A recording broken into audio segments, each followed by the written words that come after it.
Cincinnati and Hamilton County, and I'm interviewing Mr. Theodore Gardner. Ted Gardner on July 18, 2006 at the main branch of the library. Well, welcome, Mr. Gardner. Well, thank you. Nice to be here, Cynthia. I'd like to get started maybe with just talking a little bit about the background before we can get to the war, just a little brief bit about your background. Well, I was born and reared and educated in Hillsboro, Oregon, and 2,500 miles west of here. And I'm a very proud native son of Oregon, and that's something special because we come from pioneer stock. Well, it'll be interesting to hear how you got here then. Well, briefly, I graduated from high school in 1939. I went to what was then called Oregon State College. Now it's Oregon State University in Corvallis, Oregon. And I had 2.5 years before the war started. Actually, well, you know, 2.5 years, 39, 40, and 41 up to December. Then along came December 7th, 1941, and so my buddies and I went down and enlisted in the Navy. Went downtown, Corvallis, Oregon, a country town where the college is located. And my parents were furious because I could have stayed in college, you know, and gone through, got the special dispensation and gone through reserve officer training. And but my three buddies and I had made a pact, and we'd been watching the war history very carefully since World War II had started in 1939 in Europe, and the terrible things that went on, and we were all kind of students of history, and we were very interested in that, and geography, and I love geography. I can curl up with an atlas and be eternally happy. But anyway, we did it, and we didn't tell our parents for 2 weeks after we enlisted, and just for the reason that we wanted to do it on our own. Then I was sent in February, just around the time of my 21st birthday. I was sent to Naval Training Station San Diego, which is boot camp. Can I just briefly ask why the Navy? Well, I'd always been interested in Navy. Naval history has always been my really intense passion. And I've never considered anything but the Navy. Because I just wondered if the bombing of Pearl Harbor had any influence. Well, that had a lot of influence, but I mean it wasn't as if that would change anything. And I had taken flying lessons as a civilian before the war, and had gotten my civilian pilot's license, and then I was first passed over for naval training. I had a little eye problem, and that was corrected eventually. So in the interim, I went off to boot camp as a raw recruit, and I enjoyed boot camp. I liked the discipline, and it was a learning experience. And do you remember any of your commanders? Don't remember any of the commanders. I remember some of the people who were in my boot company, many of whom were Texan Americans, Mexican Americans. And they had come from Texas, and they'd been shipped out to San Diego for their boot training. And we called them Texicans. And I learned a lot from them. And it was interesting because I'd taken 2 years of Spanish in high school. And I was pretty good at reading and writing, but I didn't have very much experience in conversational. And of course they spoke so rapidly, you know, and they just left me in the dust. But I learned a lot of words that don't even appear in the dictionary from them too. But it was a learning experience, and it was really my first experience with foreign people or foreign original people. Being raised in the Northwest in those days, the Northwest was really far away from the rest of the country. And we had a little contact in Portland. My town of Hillsborough is right near the big city of Portland, which is an inland port 100 miles up the Columbia River from the ocean. And my dad was in the lumber shipping industry. And as a matter of fact, we were shipping lumber to Japan, which they used to fire back at us. But so because of his contacts in his business on the waterfront in Portland, along the river, I'd go aboard the ships, the lumber carriers, particularly ships from Japan, Marus, that's the name for a ship.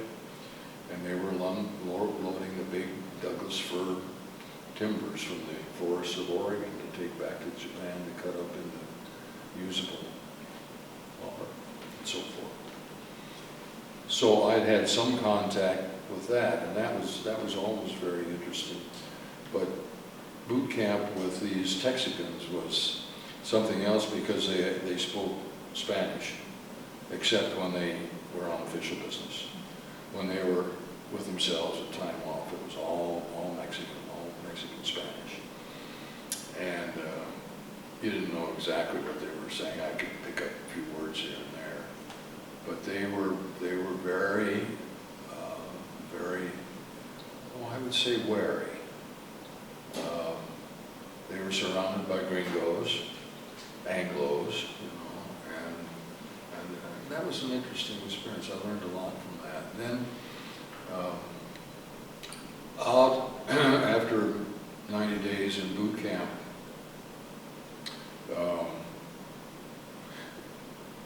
you took all sorts of tests and examinations. What is your capability, what is your aptitude, so forth and so on. And they picked me out to go to fire control school. Well, fire control in the Navy has nothing to do with putting out fires. Fire control means gunnery fire control. And you learn about the guns that are used on the ships. And you learn about the optical instruments like rangefinders and things like that. It was all very, very interesting, and I enjoyed that a lot. 1942, things were, early in 42, things were really bad for this country. We'd done nothing but lost. We'd lost at Pearl Harbor, we were losing the Philippines, we lost Wake Island in the Pacific. You know where Wake Island is, of course. And other things like that. And Japan had been moving down, down into the South Pacific, into the Dutch East Indies, which is now Indonesia. They had taken over French Indochina, which is now, Vietnam, Laos, Cambodia, and so forth. But that in those days it was called French Indochina. It was governed by the French.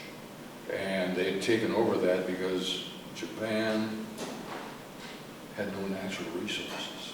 There was a nation of millions of people, highly industrious and everything, and brilliant, but they had no rubber, they had no oil, they had no coal, they had no iron ore, they had no timber, and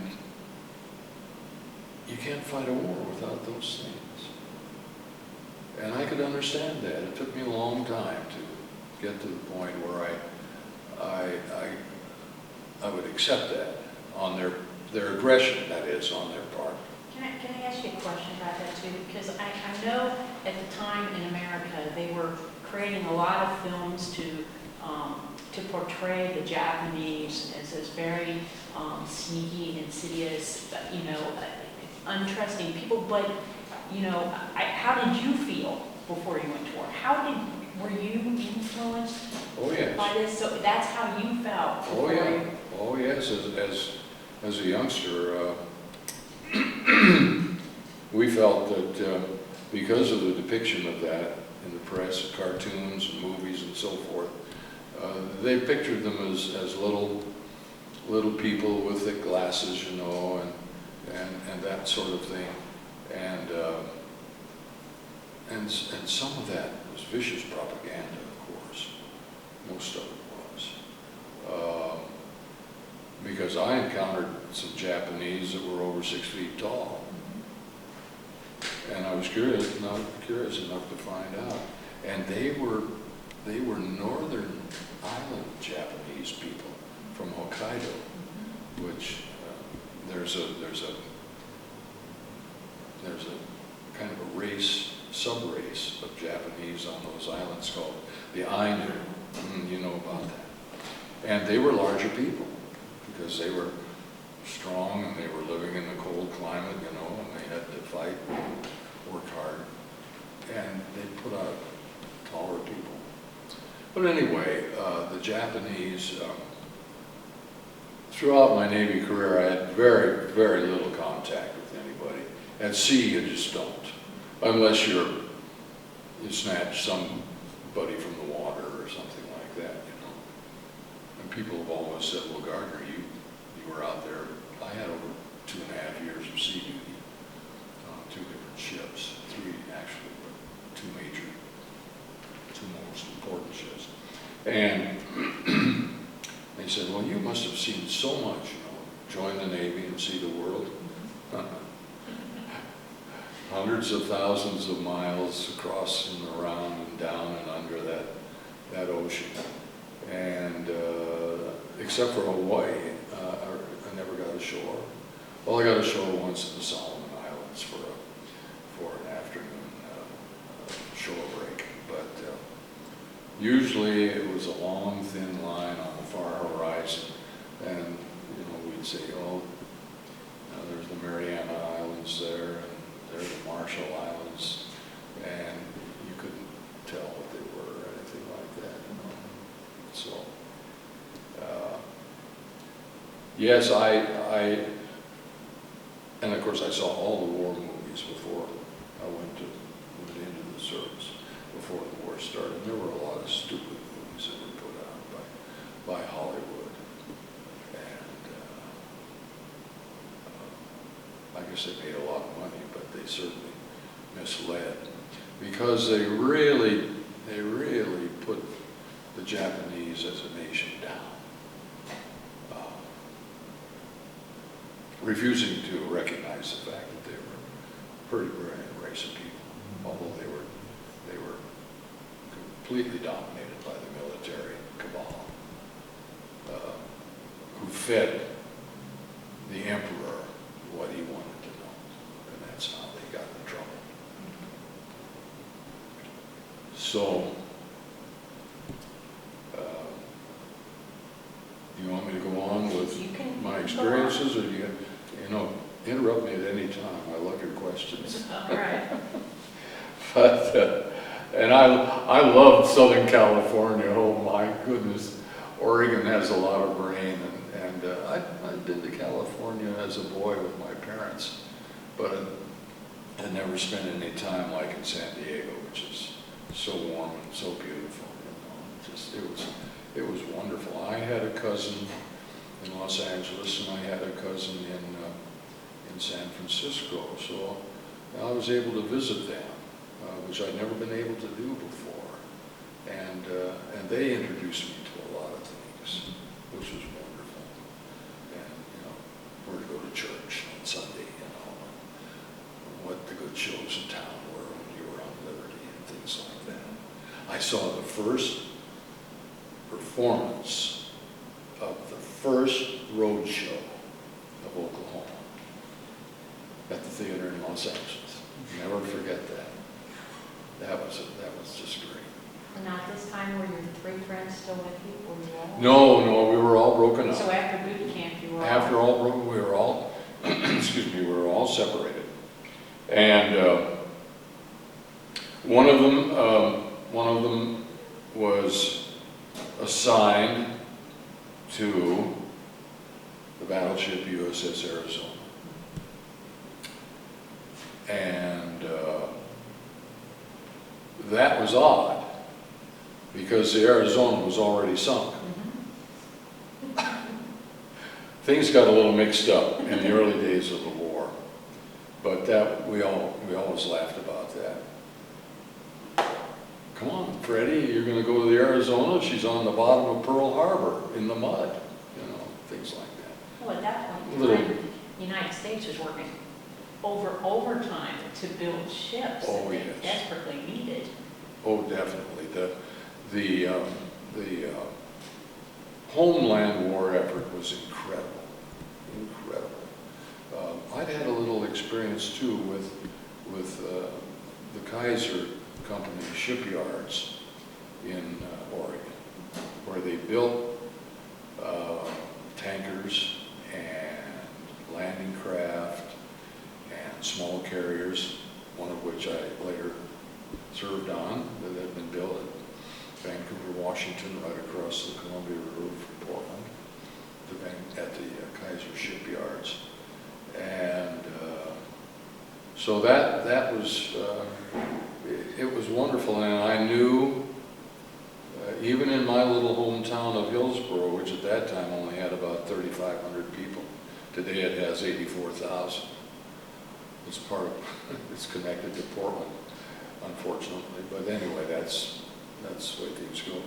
But in those days, and we were just mainly an agricultural community, and we had a lot of Nisei. And in my high school class, we must have had, there must have been 40 or 50 Nisei students. And of course, they were my best friends, and they were wonderful. They were American-born, of Japanese parentage. I never knew of anybody who had anything but the highest stratum of patriotism. We heard that there were cases where later on we found in the Pacific War particularly. Well, Yamamoto, Admiral Yamamoto, got a degree here in the United States, an advanced degree. That was very common. There were a lot of Japanese students, particularly in the California schools, UCLA, UC Berkeley, Stanford, and so forth. And they were bright people, and they were sent over here to enrich their education and then go back to the homeland, you see, and impart what they learned. And a number of those people were espionage people. Well, I'm interested, since Hillsboro was located near inlet close to the coast, like 100 miles from the coast. 85 miles from the ocean. Were any of these people that you went to high school, were they put in internment camps? Yes, they were. Yes, they were. The ones that I knew were not sent to California. That was the first big camp in Northern California, where they had the rows of barracks-like buildings, and they squeezed the families into that sort of thing. And at the time I thought, why are those people being sent off? They're good Americans. My classmates and my friends in Hillsboro High School were mainly came east.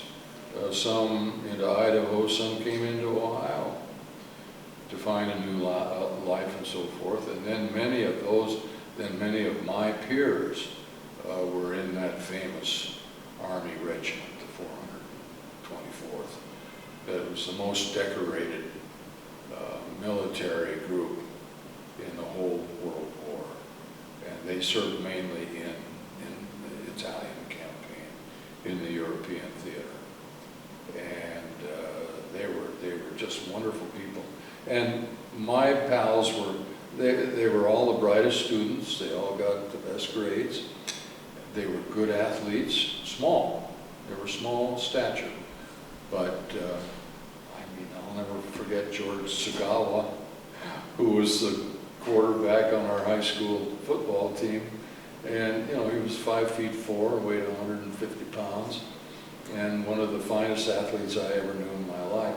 And incidentally, I have found out in the last 20 years, I lost track of it entirely, but George Sagawa became, he survived, came back, became a very successful farmer, and he now is one of the major suppliers of berries and fruits to the Smucker organization. Anyway, they were wonderful people, and it was very, very, my first liberty after boot camp, I came home and I had 2 weeks liberty before I went to fire control school. And I said to Mother, well, Mother said, well, I was an only child. And Mother said, well, dearie, what would you like to do, you know, go to a movie? Well, I'd like to look up some of my old pals. And I started reeling off some names and found out that he'd gone into the Air Corps, and he'd gone to the Army, she went into the Waves, so forth and so on. And I mentioned a couple of our Nisei friends, and she said, oh dear, she said, that is a sad story. They sent the whole Inahara family to Idaho. I said, what? Because I really didn't know about it at that time. So that was a bit of history and a bit of education that was a real eye-opener, and, you know, broadened your understanding of a little more of the world and everything. But then... Now, after you get done with fire control, then merge. Okay. As a fire controlman, the Navy had been given by a very wealthy business tycoon in the East his private yacht right at the beginning of just before the beginning of the war. I think he'd been a friend of Franklin Delano Roosevelt, and FDR had said, come on, John, you don't need that. You don't need that yacht anymore. The Navy needs it. And of course, FDR was a great Navy supporter, you know. But so he did, and this was a 75-foot boat, which was a very, very nice yacht. And it was a wooden vessel. And the Navy took that and dismasted it,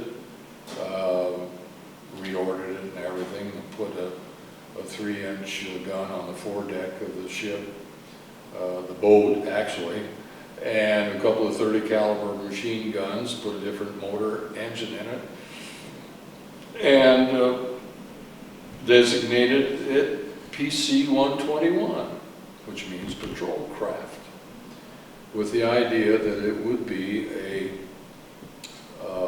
just exactly that, a small craft in a harbor, never really in the wide open ocean.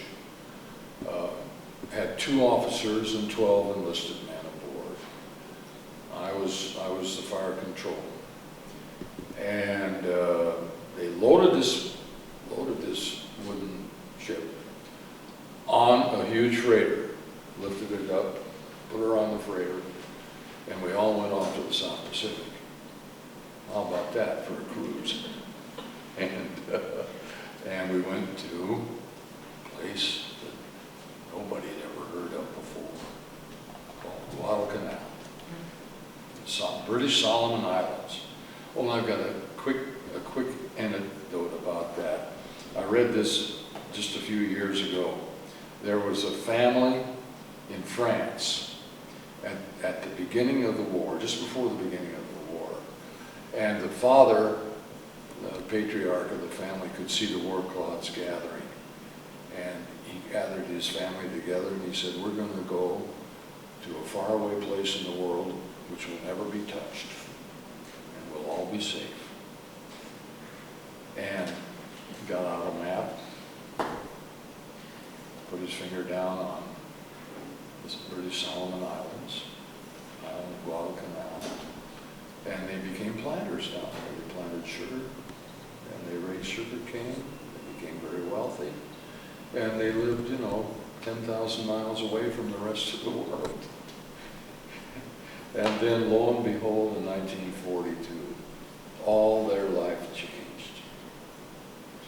So we went to Guadalcanal, and the idea of our duty was to be the eyes and ears for the Navy, for the fleet. And we were stationed off Guadalcanal. In the daytime, we hugged the shore and camouflaged our boat because the Japanese planes would fly over. This was when they were fighting for Henderson Field on Guadalcanal, the airstrip that the Marines had built for their fighter planes, and the Japanese were trying to retake it. At night, they would send their transports down what they call the slot. If you look at a map of the Solomon Islands, you'll see how they are laid out from New Guinea to the southeast, New Britain and New Ireland and Guadalcanal and Savo Island and so forth. But there's this deep, deep water, and they call it the slot. And that always had a very dark connotation to it. And at night, we were out in the slot because we were watching for the Japanese ships, the transports with materiel, soldiers, and so forth, that they were trying to reinforce their garrison on Guadalcanal to drive the Marines, our U.S. Marines on. So in the nighttime, we were out in the slot. In the daytime, we were hugging the shore under the palm fronds. And that was very, very interesting. It didn't last very long for me. That was in November of 42. That was what we call our first bloody. Didn't actually get wounded, but that was our battle bloody. And we saw a lot of action there. But we never got fired at it because they didn't see us at all. And we were very, very lucky. And then after that, I was transferred back to the States for more training, more training, more training. And then Training in the same vein? Yes, yes. Then in 1943, I was assigned to a brand new ship called the USS Kalinin Bay. Her designation was CVE-68, which means Carrier Vessel Escort. And she was number 68 of this Kaiser class of ships that had been built in Vancouver, Washington. And the ways in Vancouver, there were about a dozen of them. The way is the slip road that they send the ship down into the water when she's ready to be launched. But they build the ship on the way, and then when she's ready to go into the water to be fitted out and supplied and everything, they pull these big, huge, big wooden chocks out, down the way she'd go into the water. So I was assigned to this new ship, number 68, which I was to meet at Astoria, Washington, just down the river from Portland, and which was only about 70 miles from my hometown. So I had the experience of my parents, first in 1942, first taking me into Portland to get aboard the train, the Southern Pacific, to go south to San Diego. And then I came home on leave, and they took me in the same car, and we drove northwest to Astoria, and they put me aboard the ship there. My mother she was an incredible woman, but she just couldn't believe that she was taking her boy to war again. So where were you headed out when you left? Well, then we were headed out. We had to go through sea trials and all that sort of thing, and degausing. which means demagnifying the steel ship.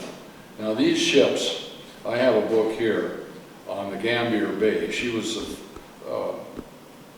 sort of the example ship of this class, of the Casablanca class of light carriers. These carriers were never meant to be up against enemy warships at sea. They were designed for ASW, which means anti-submarine warfare. And we had a squadron of planes aboard, 12 torpedo bombers and 18 fighters, fighter planes, single-engine fighter planes. Well, the bombers were single-engine fighter bombers too, but it's called a composite squadron. And the idea was that we'd be out at sea, out of sight of the enemy, out of sight of land, and we'd send our planes off. The squadron would go off every morning with search patterns, and they were watching for enemy submarines or enemy ships, and then they'd come back and land and refuel and rearm and go back out again. That was our duty. I'm not quite ready to jump ahead to tell you what happened, but we went through, I had 5 bronze battle stars from that ship. Well, 4 from that ship, and 1 from my little pea shooter, splinter boat. We call it a splinter boat. But our first campaign with the carrier Kalinin Bay was the Marshall Islands in the Central Pacific.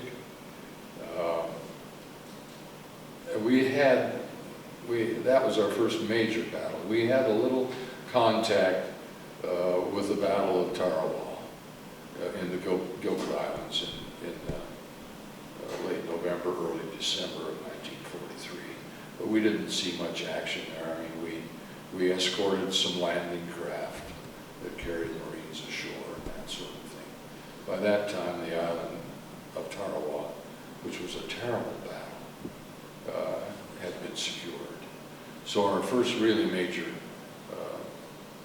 invasion type of operation was the Marshall Islands in the Central Pacific, where the Japanese and their coral atolls, very flat, very low, and there the Japanese had installations, much of which they built out of Douglas fir lumber from Oregon in the late 1930s. You know, it was amazing to find out things like this.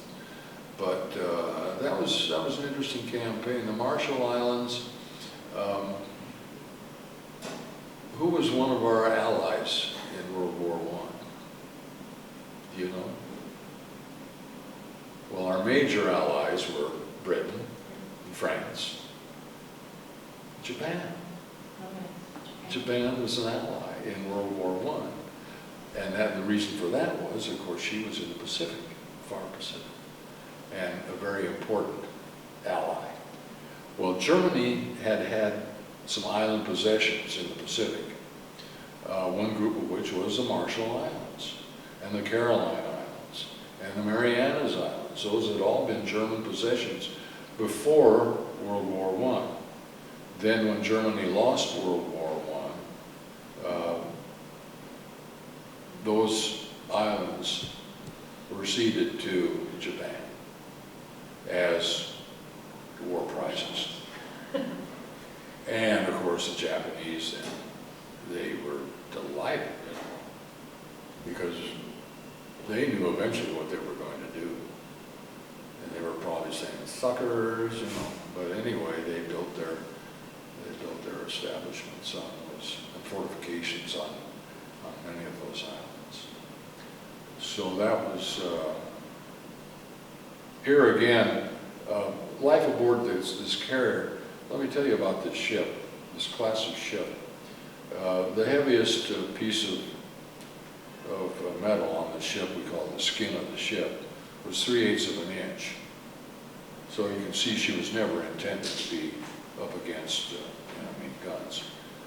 Major warships, like battleships, you know, they had 24 inches of armor all the way around them. Cruisers had 10 or 12 inches thick of armor.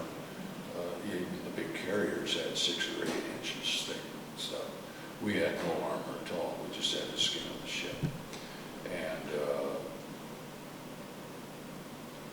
the life aboard a carrier like that was just so weird. Even in calm seas in the deep Pacific, you could look along the side of the ship and you could just see the skin curl like a blanket flapping in the breeze, sort of thing. And the rumble, I'll never forget the rumble of the skin of the ship. It sounded like gunfire, it sounded like timpani, percussion in a symphony orchestra constantly, things like that. And we had some very interesting operations. We lost planes over the side, we lost planes over the bow. Planes would crash when they would try to land. This was a small ship, it was only 500 feet long. Our major carriers today, like the Nimitz and the Stennis and the Kennedy and the Teddy Roosevelt and Abraham Lincoln and so forth, they carry 4.5 acres of flight deck. We had 510 feet long and 90 feet wide. And it was a real challenge to land on a ship like that because it was tossing in the sea. It looked like a postage stamp when you came in. And we lost planes in landing and in takeoff. And another thing was that class of ship had power on it that was supposed to get up to about 16 knots, which would be about 18 miles an hour. If you had a good stiff wind coming across the bow, you could probably launch the fighter plane, the smaller of the two planes, without a catapult. But we never got over 14.5 knots, what we call flank speed, with the boilers bursting and everything, never got it. So everything had to be, all planes had to be launched by a hydraulic catapult that was on the port side and the left side of the flight deck. And that was an experience too, because sometimes the pilot didn't have complete control of the plane and she fired off like that, and I've seen them go down into the water right over the bow. I've seen them go over the side, and landing with the arresting gears across the flight deck, which is a cable that was raised up about 8 inches. And there was a hook that came out from the tail end of the plane, and as the plane hit the flight deck, that hook was supposed to catch the arresting gear. Well, it wasn't infrequent that hook would bounce over the arresting gear. The arresting was not made. The plane would crash into a wire barrier at the forward end of the flight deck. Sometimes the pilot was badly injured. But we were fairly successful, and our squadron, I was not a flyer at that time. I didn't get to be a flyer until the end of the war. But our squadron sank a Japanese submarine, our flyers, and we sank quite a number of troop transports, Japanese troop transports, that had soldiers aboard. And those were mainly sunk, those were sunk by our planes. So we on board ship did not see that sort of action until October of 1944, we got into the Philippines. In the meantime, we'd gone through the Marshall's campaign, we'd gone through the Marianas campaign, the Marianas, the islands of Saipan, Tinian, and Rota, which were all heavily Japanese fortified. And those were terrible campaigns, tough campaigns. At this point in time, did you have any idea how the United States stood in the war, how well they were doing or how well they weren't doing? Well, we were very confident, I'll say that. But no, we really didn't know. You know, it's interesting, Cynthia, in those days, there was such heavy censorship. Unlike today, you know, we know right now what's going on in Iraq or Afghanistan. We know it and we can see it. In World War II days, censorship was so heavy. And the press, of course, was much more influential than it is today in disseminating news, because we didn't have television, had radio. And there'd be big headlines in the papers. U.S. defeats Jap fleet in the Pacific. And you'd get that, you know, and you'd start to read it. Where? You know, where? They'd say, and they wouldn't identify U.S. ships. They wouldn't identify the enemy ships. They wouldn't identify where the fleet action had taken place. Eventually it came out, of course, but at that time, security was very, very heavy. And we were the same way. All we knew was what we did from day to day aboard the ship. We got the small edition of Time magazine every week.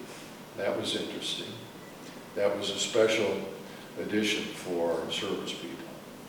And they'd put that aboard the planes or ships that brought mail out to us. Sometimes we'd get it within 2 weeks. Sometimes it'd be 3 months before we got mail or got anything like that to read. So the ship's library aboard was very important. And the chaplain, we had a wonderful chaplain, and he was a great guy, and he was very, that was part of the chaplain's duty, was to see that there was reading material and entertainment. And we had movies aboard. If we were lucky, if we got into an anchorage or something, or even at sea, we could exchange movies. We'd be fueling at sea alongside a big oiler, you know, and the signalman would blink across to our captain, "Sir, have a new release, Funny Girl. It features Rita Hayworth and Fred Astaire. Would you like to have that?" And the skipper, we'd signal back, "Absolutely, send it over." So here, there'd be a line across which held the hoses that were bringing the oil to our tanks. And here come a little dinky thing across on this wire. It would be a movie. And then, of course, if we had a quiet night at sea, we could show it on the hangar deck of the ship. The hangar deck is the inside deck where the planes were worked on and so forth. So how long were you on these ships at a time? I was on this ship. For 2 years, almost 2 years. So I really had about 2.5 years of sea duty, which was not the greatest part of my life. I wouldn't exchange it for anything, but a lot of it was dull, because out there in the vast Pacific, you don't see anything. We'd be so far out, there are no birds. Once in a while you'd see a shark fin, you'd see some dolphins once in a while. One time I'll never forget it, on a hot afternoon, when things were very quiet aboard ship, the planes were off, and we were all kind of waiting for their return to take them aboard. And a lookout looked down in the water, and he said, "Ahoy! Something in the water." Everybody ran over to the side of the ship to look at it, and here was a torpedo. And it was plopping along parallel to our ship. It had broached the surface. It had run out of steam and was about ready to drop.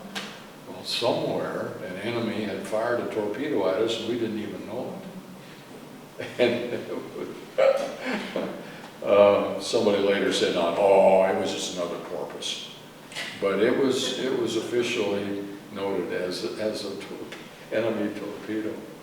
So that was, that livened things up a little bit. But there was a lot of laughter and there was a lot of stress and strain. Some people didn't do well at sea at all, even though we were not up against, any gunfire or anything like that. I know one man that just gave up, jumped overboard, couldn't take it. And things like that were very sobering, of course, and we tried to figure out why, Why did the Navy even send him out? With all the tests that we had and everything, you'd think that they would have discovered that this guy was unstable. He should never have been sent to sea. So there were all sorts of things like that. And we had, in the Solomon Islands, aboard the Kalinin Bay, this is in '44, the small island of Tulagi, which had been a big Japanese base, had been secured by the Marines, and it cleared it. And we had been at sea for something like 40 days with no sight of land or anything, and things were getting a little, in those days the term was Asiatic. He's Asiatic, it means he's a little off balance. And we had old timers like myself. If somebody dropped a monkey wrench on the steel deck, you jumped. New people didn't do that. The old timers did. And then they'd say, well, Gardner, he's Asiatic. But so it got very tedious most of the time. And then came the big push in October of 1944, when MacArthur was relanding on the Philippines. And, he was determined. That was he made that promise, I shall return. And he made that promise because he'd lost the Philippines, which was a terrible disaster, horrible disaster. We didn't know too much about it because I was in training in early '42 and then at sea, and we didn't know much about what we didn't realize. Then we got news that the Philippines had been lost. So in '44, and the tremendous buildup of our Great War effort and the fleet, and then we saw the major carriers, the Essex class carriers and the big battleships, and the accumulation of this big invasion fleet in Ulithi Harbor, which is far western Pacific, where one day you could look out and you could see over 300 Navy ships in that anchorage. It was just breathtaking. And then everybody was assigned, and off we went to the west, to the Philippines, where we landed. Troops supported the landing of Marines first. Marines on two small islands off the island of Leyte, and then the major landings on the islands of Leyte and Samar, which are in the central Philippines, but on the eastern outside of that big string of islands. You get Luzon, and then you get Samar, and Leyte, and Mindoro, and then the big island of Mindanao in the south. And so we were all prepared for that. We'd had great training, and our planes flew sorties shoreward, supporting the troops. We lost several of our squadron planes that were shot down, and I lost several very, very good buddies. Our torpedo bombers were very, very effective. The torpedo bomber for that class of plane was called a TBM, and it was made by General Motors. It was the type of plane that President George H.W. Bush flew as a 19-year-old when he was shot down and eventually rescued by a submarine, which is an incredible story. So that torpedo bomber, and we have one out here at our Tri-State Warbird Museum. Do you know about that? Out at the... I haven't been out there. Oh, it's a wonderful place. You got to go out there. It's open on Wednesday evening. They're doing a lot of promoting that on television. Yeah, we're doing a lot of work on that. We have a rebuilt TBM out there that had been flown in the Pacific, and she's completely rebuilt now. But there is a wonderful example of the type of aircraft that we had in the Pacific, even on these small flat tops. The big ships, of course, they had those, you know, aboard the Essex class carrier, they'd have 120 airplanes, you know, and as well as observation planes and torpedo bombers, dive bombers, and so forth. We just had the two class of planes. So anyway, we're up and down, we go north, and that was interesting because we were right along the international date line. And we were always on a zigzag course, never on a straight true course, because that would make you too vulnerable to the enemy.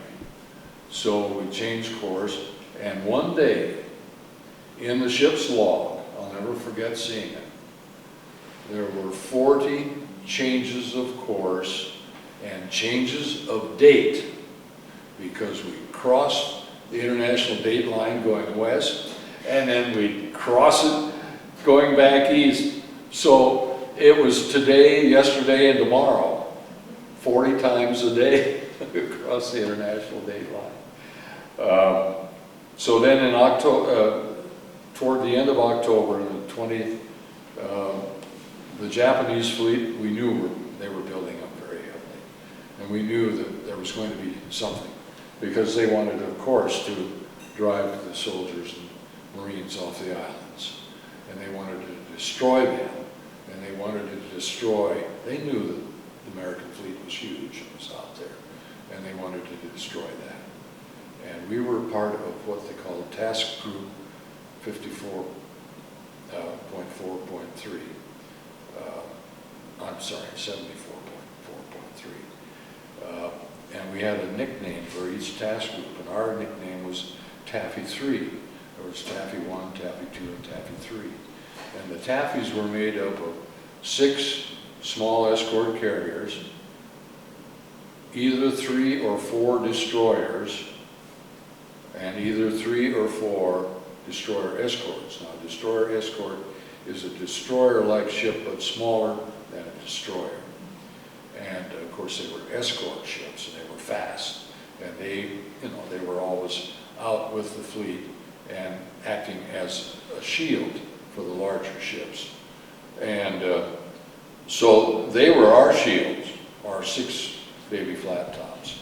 And in the rainy season of October there in the Philippines, we were in and out of the clouds and the water, and we knew that something was happening because there were huge explosions in the distance, and then there were things whistling over our heads, and our ship was being hit, and we were being shook up. And the Japanese thought that we were a major warship. They thought that we were heavily armored. And that's what saved our lives, because everything they hit us with went clear through and exploded beyond. And we were hit, it varies. One guy says, we were hit 26 times by surface vessels. Another officer would say, no, it was only 20. Well, anyway, it was a lot. And as a matter of fact, we wound up, our ship, the USS Kalinin Bay, wound up as the ship taking the most direct hits from enemy surface vessels. not enemy planes, not torpedoes, but enemy surface vessels. And there was a Japanese, the flagship of Admiral Kurita's armada was a big battleship. There were 2 other smaller battleships. There were several cruisers and several destroyers in Admiral Kurita's armada. And he came down from the north through what is called San Bernardino Strait and then Surigao Strait. These are straits between the islands of the Philippines. And his hope was to sink the fleet, of course. Well, they fired these big shells at us, 8-inch shells, 6-inch shells, 5-inch shells. One 16.3-inch shell went through us from one side to the other, not exploding 300-400 yards beyond, because their timers were slightly inadequate. They didn't have good fire control like we had, and they didn't know exactly when they hit a target, unless it blew up. They could see that. But their splashes were all colored. For example, you'd see a splash and the water going up in the air was green, or water was going up yellow, or it was going up red, or it was going up black. There was a color in the explosive that when it did explode in the water, it would exude this color so the Japanese could tell how far away. Then they would adjust and try and come back. Well, they kept hitting us, but everything went through us. And that's what saved our lives, literally. We took, yeah. I was just going to ask, during this time, did you contemplate much about maybe not surviving, or did you try not to think about it? Or how did you get through? I mean, when it's, they're talking about 26 hits to the ship, was it just better not to think about we might not make it? Or? That's a wonderful question, because I look back on it, and I can remember at the time feeling, boy, we're in real trouble, And where's our help? Admiral Bull Halsey had ranged north with his fast carrier task force to sink the remaining 4 Japanese carriers, which was a hollow victory for him because they had no airplanes on them. They couldn't have done anything anyway. And he was chagrined for the rest of his life by that. He died an unhappy man, actually. He should have been back with us. And Admiral Nimitz said, where is the 5th Fleet? The world wonders. And that was another terrible blow. Now they say that was taken out of context by the press. He didn't say it that way. Well, we hear that all the time in the news, don't we? Oh, it's taken out of context. I didn't say it that way. Anyway. But Halsey was a very determined man, and he was going to do it his way. But anyway, midway, this all started happening about 5:30 in the morning, and we were all at battle stations, and we were watching. And I was on the bridge with the captain. I was a liaison between him and the air officer who was in charge of air operations from the ship.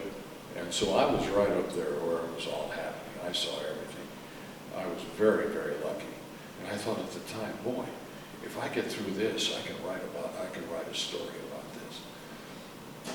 And it was really very exciting. And you look back on it, you're young, and you think, well, I just hope we don't get hurt. And I actually, at my station, I was gathering information from the different posts around the ship. And I would give this information to the captain and the air officer immediately upon receiving it. And I had 3 young sailors with me, right beside me. And when the Japanese would fire at us, and we could hear the shells whistling, we would duck down behind a parapet there on the quarterdeck. And then we'd get up and look, and see what was going on. And after all these hits, then we were also attacked by 2 kamikaze planes that flew in very low, trying to avoid our gunfire. We couldn't depress our guns far enough, actually, to hit them, because they were right at the wave tops. And they came in low, and then they zoomed up to hit the ship.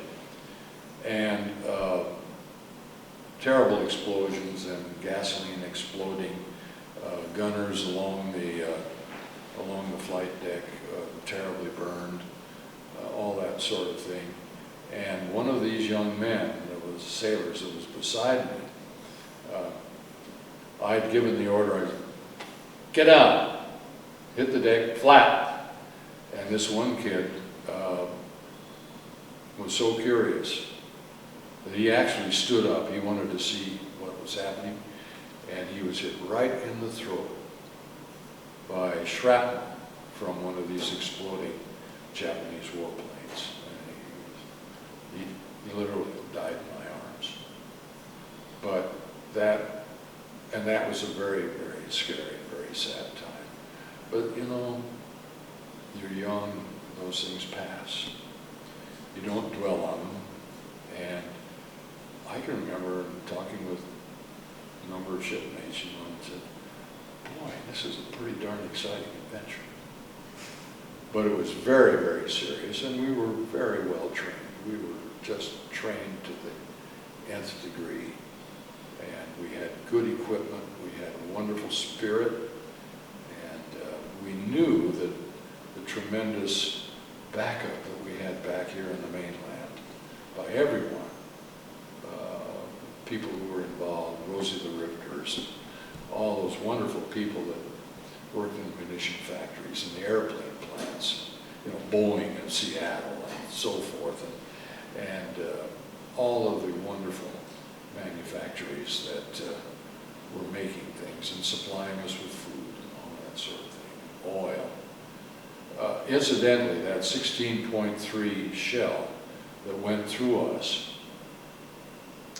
went from the starboard side, the right side, to the port side. The storage tanks for our aviation fuel were at the forward end of the ship, right beneath the flight deck. Now there was a passageway between the forward tanks and the tanks just aft of that. That 16-inch shell went through from one side at the passageway on the starboard side, clear through, and the passageway was a little wider than a man. Went throughout the port side. One of my talkers was stationed in that passageway, and he was taken out by that shell. I was the last person that ever talked to him. I still remember his name to this day. But strange things that happen. It's just unbelievable. Then, you know, about 2 o'clock in the afternoon, Admiral Kurita got cold feet because he realized that he was not. He was really in harm's way, because by that time, Admiral Oldendorf's battleship task force was closing off the end of the San Bernardino Strait, and Kurita realized that if he didn't get out of there now, he'd been trapped in there forever. So they hightailed it out. He was still thinking that we were a major warship. So that saved our skin, and then later in the day, we were getting out of there. We were really badly damaged, and the ship was listing to starboard about 14 degrees, which is a very steep list. I mean, you could hardly stand on the deck without slipping, and we had to get out of there. Our damage control had shored up holes with office furniture in the compartments, mattresses, anything they could lay their hands on. Because some of these holes, of the 20 or 26 shell holes, 15 or 16 of them were below the water line, which means that the water was pouring into the ship, and she was going to sink if we didn't get it plugged up. And we almost sank. We didn't get it plugged up. And it made it back to land under its own power? Well, yes, we did. And of course, we couldn't take planes back and forth. They couldn't land on. They had to land ashore in the Philippines. And we did. We headed for New Guinea. We got down there. We were trailed by a submarine, a Japanese submarine, one of those big I-class subs, which was a major warship. He fired a brace of torpedoes at us. Another incredible story. I'm not making this up, I swear. A torpedo bomber was flying overhead looking for his carrier, which was one of our task group. It was the San Lo. Well, she had been sunk. She'd been blown up and sunk. And he'd come back looking to land, and he couldn't find his ship. And he was flying around overhead. He looked down. He saw this brace of Japanese torpedoes, one of which was really heading for the Kalinin Bay. And he zoomed down, fired his .50 caliber wing guns at it, exploded it in the water. And that, another life-saving thing for our ship. We didn't know who it was. We were so rattled that we didn't even get the insignia designation on the plane so that we could identify from what carrier he was. Had no idea where he came from. And he flew off and eventually landed somewhere. It took us 35 years to find out who he was. And he was a naval pilot from Houston, Texas. Tex Weathers was his name. And when we started having ship reunions, annual ship reunions in the late 80s, we finally found out about him and we invited him to one of our reunions. And that was really something. Oh, you talk about emotion. And you know, it was tremendous. But that's pretty much it. We got to New Guinea, we got some jerry rigging done, got some holes patched, and the ship righted a little bit so we could get back to Pearl Harbor, where we got more temporary repairs to get us back to Long Beach, California. And the ship went into dry dock there, and she was in dry dock for 60 days. I was transferred off the vessel. The Navy said, well, Gardner, you've done quite a bit. We reward you. We're going to give you shore duty. And I really got wonderful plus shore duty. They sent me to St. Mary's College in Moraga, California, where there was a pre-flight, naval pre-flight school, and I became an instructor there. I had shore duty 30 miles from San Francisco, which to a sailor was heaven. Well, I want to get to the point where we talk about the end of the war, the end of your enlistment, the end of your service, and then we talk a little bit about what you've been doing since the war. Well, at the end of the war, it was very interesting because there were a couple of things, and I'm glad you asked me that, Cynthia, because this was 1945 now. The war in Europe was almost to an end. Franklin Roosevelt had died. I was in San Francisco, and I'll never forget being on a trolley car and on Liberty, and the newsboys with the papers, the big headlines, FDR dead. And I jumped off the trolley and got a newspaper. Then the formation of the United Nations organization. In those days, at first it was called the UNO. And they had huge meetings and deliberations in San Francisco in May of 45. And great leaders from around the world came to San Francisco. And I saw a lot of them. I'll never forget seeing Andrei Gromyko. He was one of the Soviet delegation, and he was the third secretary at that time. Of course, later he became, so important in the Soviet government. I saw Senator Arthur Vandenberg, who was our first ambassador to the United Nations. And I was very lucky because I got complimentary tickets through some influential friends. So I could attend some of these meetings. I wanted to be a part of history. I was very aware of that. And I was fascinated by it. There were these hundreds of people from all over the world, from Britain. Who was there? Winston Churchill. Well, I had a room in the St. Francis Hotel for the weekend. And I was going up on the elevator on a Friday afternoon to go to my room, and the elevator stopped at the mezzanine.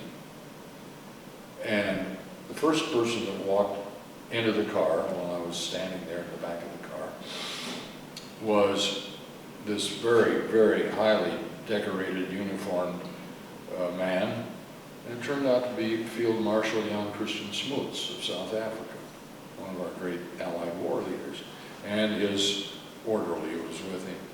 And the orderly had more gold braid on him than the Field Marshal did. I'll never forget that. And they moved to the back of the car, and then here came a civilian, a British civilian, in dark suit and everything. He walked aboard, and right after him, here came the Prime Minister. He had a stub of a cigar stuck in his mouth.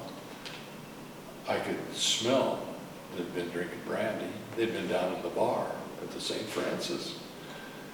And I looked at him, and I did have the presence to say, "Hello, Mr. Prime Minister. Welcome to San Francisco." And he looked at me, and I had on my uniform, I had my ribbons on and everything. He looked at me and walked right up to me, stood right there in my face. He was short, he was about like that. He had on his bowler hat. He'd taken the stub of the cigar out of his mouth, fortunately, because he spit a lot when he talked. And he was looking at my ribbons, and he read them off. He said, "Well, there's the Asiatic Pacific ribbon." He said, "There's the American Victory ribbon." He said, "There's the Philippine Liberation ribbon." And then he said, "What's that one right there, young man?" And I said, "Well, that's the Presidential Unit Citation. That our group was awarded that. It was a very high honor. Not everybody got that." And he said, "By Jove, Franklin didn't tell me anything about that." Well, we were on the elevator for about 6 floors, and I was still kind of breathless, And the car stopped, and we got off.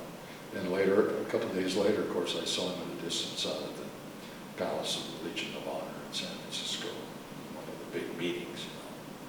So that was, I got to shake his hand. And people said, "Did you get his autograph?"